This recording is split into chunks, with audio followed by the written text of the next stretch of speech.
এক দেশে ছিল এক মজার জায়গা, ফলের রাজ্য, যেখানে সব ফল আনন্দে থাকত। এখানে ছিল আপেল, কলা, আঙ্গুর, আম আর কমলা, সবাই আলাদা কিন্তু খুব ভালো বন্ধু। একদিন হঠাৎ রাজ্যে বড় সমস্যা হলো, পানি শুকিয়েতে লাগলো। সবাই চিন্তায় পড়ে গেল, কিন্তু কলা সবাইকে হাসানোর চেষ্টা করলো। পাহাড়ের ওপারে একটা ঝর্ণা আছে। সবাই মিলে যাত্রা শুরু করলো নতুন আশায়।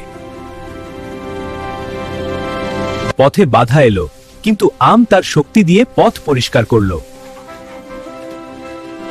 নদী পার হতে সবাই একে অপরকে সাহায্য করলো। কলা হঠাৎ পিছলে পড়ে গেল, আর সবাই হেসে উঠল। অবশেষে তারা খুঁজে পেল সেই ঝর্ণা। পানি এনে তারা রাজ্যকে আবার জীবন্ত করে তুলল। সবাই মিলে আনন্দে উদযাপন করল। একসাথে কাজ করলে সব সম্ভব। ভিডিও ভালো লাগলে লাইক আর সাবস্ক্রাইব করো।